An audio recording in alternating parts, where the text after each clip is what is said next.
큰 그림 그려보겠습니다. 오늘 카카오페이 증권의 윤정식 부장과 함께하죠. 안녕하세요. 네, 안녕하세요. 네. 오늘 어떤 이야기 나눌지 주제 보겠습니다. 최근 들어서 윤정식 부장 계속 업종 전망을 이어주고 계시는데요. 오늘은 보험 섹터 올해 어떨지 살펴보겠습니다. 알게 모르게 또 보험 섹터에서 신고가를 기록하는 경우도 많아가지고요.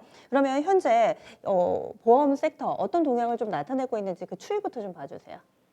네, 사실은 보험 업종들, 보험 종목들이 이 은행주와 마찬가지로 조금 심심한 종목들 중에 하나였죠. 시장에서 뭐 배당도 주고 이 금리에 있어서 분명히 수혜도 있지만 이 굉장히 움직임이 좀 적었던 종목들이기 때문에 시장의 주목은 많이 못 받는 대형주들이 많음에도 불구하고 주목을 좀 못 받는 그런 종목들 중에 하나인데 최근에는 뭐 하나생명, 하나손보를 중심으로 해서 보험주들 좀 움직이는 종목들이 있습니다. 하지만 이 3개월간을 본다라면은 보험업 지수는 0.7% 이 하락을 했고요. 코스피 수익률을 이 9.6%포인트 하회를 했습니다.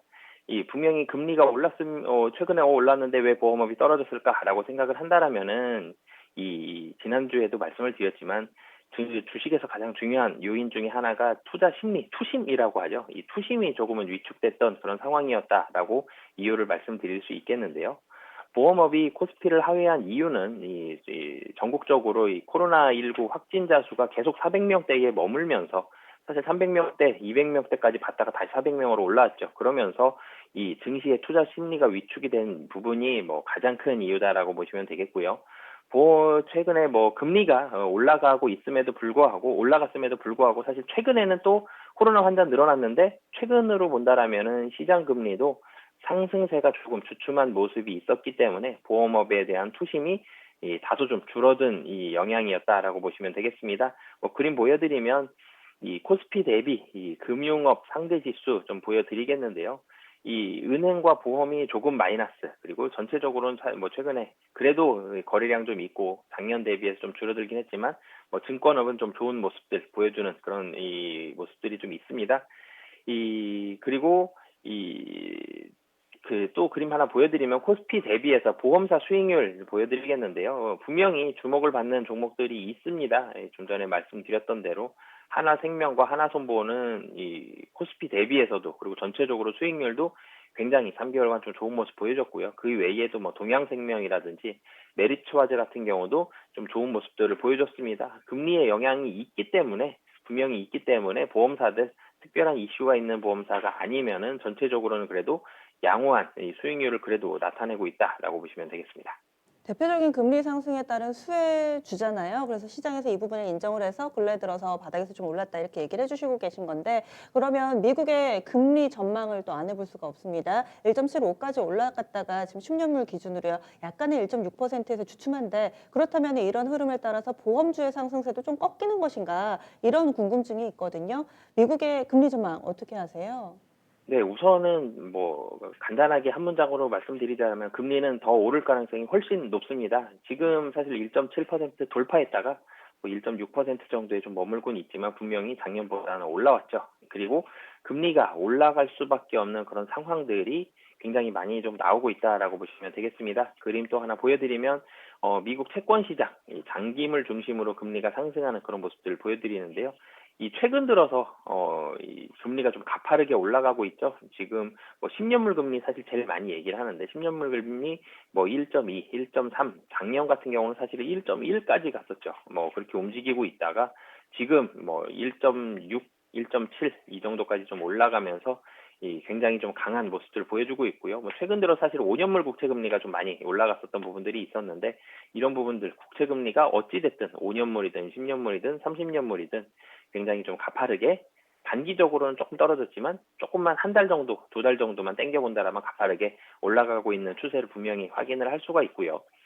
그리고 글로벌 IB들 올해 말 미국채 10년물 금리 전망치를 다 상향을 하고 있습니다. 2020년 12월과 현재를 본다라면은 가장 적게 잡은 게 시티거든요.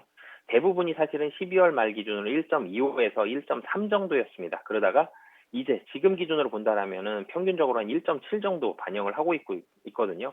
뭐 SG 같은 경우는 2%, 그리고 바클레이즈가 1.7%, 뭐 대부분 훨씬 올라가고 있는 모습. 작년 말 대비해서 3개월밖에 차이가 나고 있진 않지만 그래도 평균적으로 한 0.3에서 0.4%는 올라간 그런 전망치들로 상향을 잡고 있다라고 보시면 되겠습니다. 이 금리는 사실은 다시 얘기하면 경제 성장률과 비례한다라고 보시면 되겠는데요. 이 IMF 이전 그리고 예전 한 10년 전만 생각하더라도 금리가 지금보다 훨씬 높았습니다. 20년 전 생각하면은 뭐 한 10% 정도에 육박할 정도로 굉장히 높았고요. 그 전을 생각하면 10% 이상이 당연했었던 그런 시기가 있었는데요. 그때는 우리나라가 경제 성장률이 굉장히 좀 가팔랐을 때이고요. 지금 사실 경제 성장률이 많이 떨어졌기 때문에 금리도 같이 떨어졌는데 그렇다라면은 21년도를 봤을 때 미국을 중심으로 경제 성장률 사실 상당히 좀 올라가고 있습니다. 미국 경제 성장률 전망치가 큰 폭으로 상향 조정이 됐는데요. 3.1%에서 5.1%로 올라갔고요. IMF가 1월 올해 세계 경제 성장률 전망치를 5.3에서 5.5%로 상향 조정을 했고요. 그리고 여기에다가 중국 경제 성장률은 8%대를 전망을 하고 있기 때문에 전체적으로 경제 성장률 전망치 우리나라를 포함해서 그리고 대표적으로 미국, 중국, IMF에서 예상한 전망치까지 모두 다 상향 조정되고 있는 시기이기 때문에 경제 성장률 자체는 올라갈 가능성이 높고 여기에다가 경제 성장률과 맞물려서 이 금리까지도 올라갈 가능성이 굉장히 좀 높은 상황이다라고 정리해 볼 수 있겠습니다. 음, 경제 성장과 금리는 비례한다. 그래서 가장 큰 틀에서는 경기는 계속 나아지고 있기 때문에 금리도 올라갈 거라고 보시는데 요즘 들어서 뭐 여러 가지 인플레라든지 단계 많이 올라가지고 금리 상승을 야기시킬 만한 세부적인 사안들도 있었잖아요. 이런 부분들도 좀 더 봐주세요. 네, 우선은 금리가 올라가는 게 가장 기본적으로는 이 경제 성장률입니다. 좀 전에 말씀드렸던 대로 이 한국은행의 기본 원칙은 물가 안정 이런 것처럼 이 금리는 경제 성장률과 맞물려야 되는데 단기적으로 그러면은 영향을 미칠 수 있는 요인들 근본적인 경제 성장률 외에도 뭐가 있는지 좀 살펴본다라면은 우선은 첫 번째로는 이 바이든 행정부가 돈을 계속 풀고 있다를 볼 수 있을 것 같습니다. 바이든 행정부 같은 경우는 1.9조 달러의 이 팬데믹 부양책 외에도 최대 3조 달러 규모의 인프라 투자를 위한 부양책 마련을 고민 중입니다. 3조 달러 그냥 돈 찍어내지는 못하죠. 채권 발행을 해야 이 자금을 조달을 해야 되는데 시장의 인플레이션 압력이 굉장히 올라가게 됩니다. 시장의 인플레이션이 올라가게 된다라면은 이게 돈이 많이 풀렸기 때문에 인플레이션이 올라가는 거거든요. 그럼 돈을 어느 정도는 좀 조여야 된다라는 필요성이 결과적으로는 나오기 때문에 지금 당장은 굉장히 급해서 어쩔 수 없는 이 부양책, 굉장히 대규모의 부양책, 마약과 같은 이 부양책을 통해서 이 돈을 풀지만 나중에는 마약을 계속 맞으면 사람이 망가지는 것처럼 부양책도 계속 쓸 수는 없죠. 이 인플레를 줄여야 되기 때문에 전체적으로는 금리를 줘야 되는 이런 상황들, 금리를 올려야 되는 이런 상황들이 있기 때문에 인플레이션에 대한 기대감 높아지는 부분은 금리 상승 압력을 높일 수 있는 첫 번째 재료고요. 그리고 또 하나는 이 돈이 많이 풀린다라면은 사실은 인플레이션 오는 그런 부분들도 있지만 이 국내 이 채권 시장도 전체적으로는 이 인플레 우위의 시장이다라고 보시면 되겠습니다.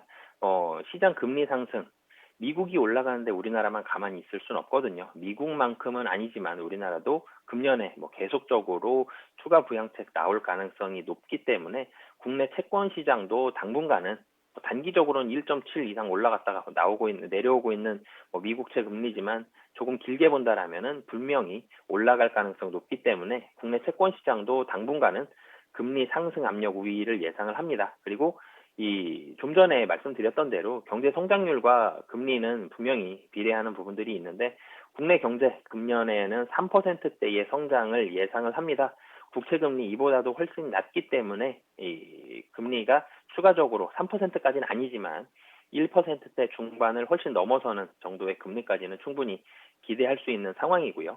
그리고 또 금리가 올라가야 되는 게 이 시장에서 돈을 많이 풀어도 금리가 올라가지만 이 돈을 풀지 않고 돈을 많이 벌어도 돈이 많아지죠. 그러면 인플레이션 압력이 올라가서 금리를 또 올려야 되는 상황인데 수출 중심으로 2021년은 국내 경기도 회복이 될 것으로 보여집니다. 그렇게 본다라면은 경기가 회복이 된다.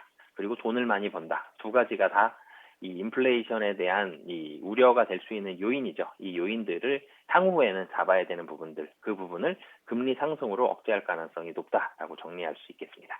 금리 상승세가 이어질 거라는 전제하에 그렇다면은 보험주들도 계속 커플링돼서 오를 것인가? 올해 보험주 전망은 어떻게 하세요? 네, 우선은 보험주 가장 근본적으로 우선은 금리가 올라간다. 이 부분은 2021년 보험주의 펀더멘털을 좋게 할 수 있는 요인이다라고 보시면 되겠는데요. 그림 좀 보여드리겠습니다. 금리가 상승하면 보험 업종이 다른 투자도 많이 하지만 금리와 연동되어 있는 이 상품들이 상당히 많습니다. 압도적인 비중으로 많은데요. 투자 수익률 당연히 올라가겠고요.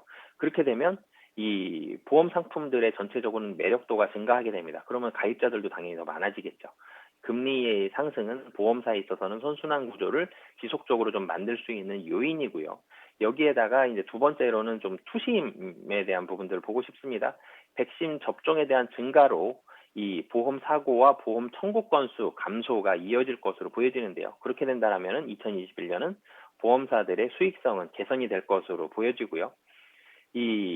그리고 보험사의 배당 수익률도 상당히 좀 안정적인 증가세를 보여주고 있습니다.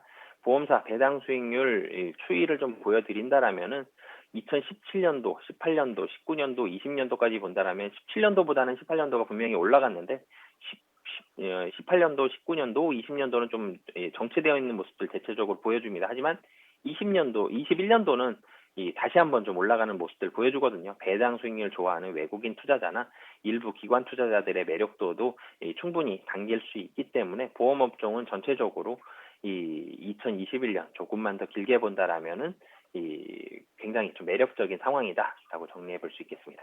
네, 그러면 오늘의 큰 그림 그려주세요. 네, 사실은 금리 상승했을 때 첫 번째로는 은행주를 생각을 합니다. 은행주 좋고, 뭐 증권주 안 좋고, 대체적으로 1차적으로는 이렇게들 많이 생각을 하시는데, 은행주 좋은 거 맞는데, 여기에다가 보험주들까지 본다라면은 좀 더 볼 수 있는, 커버할 수 있는 영역들 확장되고요. 종목들도 좀 더 확장시킬 수 있는 그런 기회라고 판단이 돼서요. 금리 상승했을 때 보험주들도 분명히 수혜다라는 부분들 기억하셨으면 좋겠습니다. 알겠습니다. 오늘 자세한 말씀 고맙습니다. 네, 감사합니다.